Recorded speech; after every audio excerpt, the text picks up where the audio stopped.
Her er en kort video om opgave 5, som hedder BS-bakken, om trigonometri.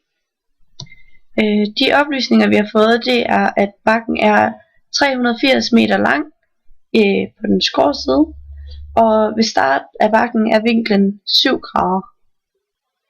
Opgave A, den lyder således: tegn bakken enten på papir eller i GeoGebra. Jeg har valgt at gøre det i GeoGebra. Her ses så en tegning af bakken i GeoGebra, og vi har her vores vinkel, som er 7 grader. Så har vi et linjestykke på 380 meter, og ud fra det har vi så tegnet bakken. Vi startede med at lave en vinkel med funktionen vinkel med given størrelse. Her satte vi den så til 7. Efterfølgende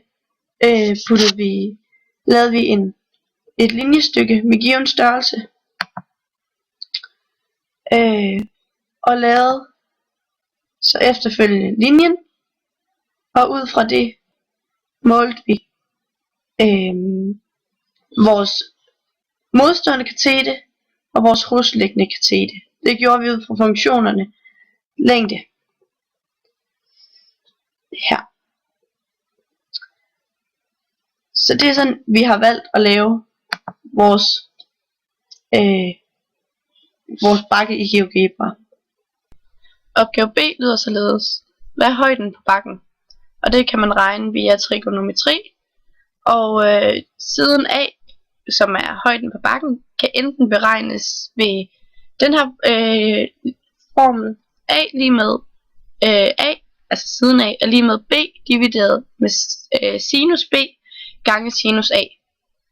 Ellers kan man tage den formel jeg har valgt og sige A er lige med C divideret med sinus C gange sinus A. Og jeg har så sat vores oplysninger ind, så siden af det er lige med 380 meter divideret med sinus til 90 gange sinus til 7, og det er så lige med 46,1303504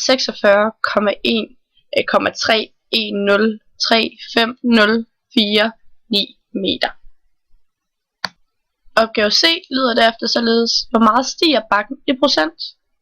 Og for at kunne beregne procent stigningen, bliver siden B nødt til at beregnes først. Og der er igen to muligheder. Der er den første, som hedder B er lige med A divideret i sinus A gange sinus B.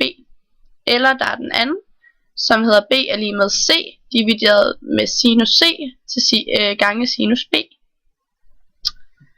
Og her har vi nogle oplysninger, som jeg har valgt at sætte ind i formlen. Og formlen ender så med at lyde: B er lige med 380 divideret i sinus 90 gange sinus 83.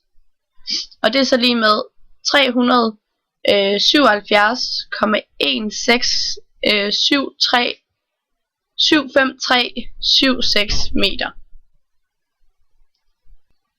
Nu har vi så fundet både den lodrette linje og den vandrette linje, altså det vil sige A og B. Så nu kan vi bruge alle vores oplysninger til at beregne den procentvise stigning på bakken. Og den formel for procentstigning, den lyder således: lodret højde og divideret med vandret længde gange 100, og det er så lige med stigningsprocenten.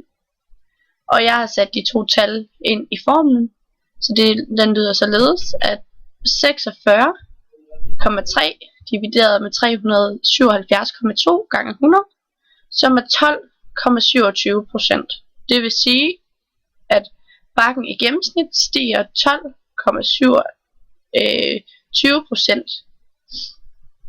Det var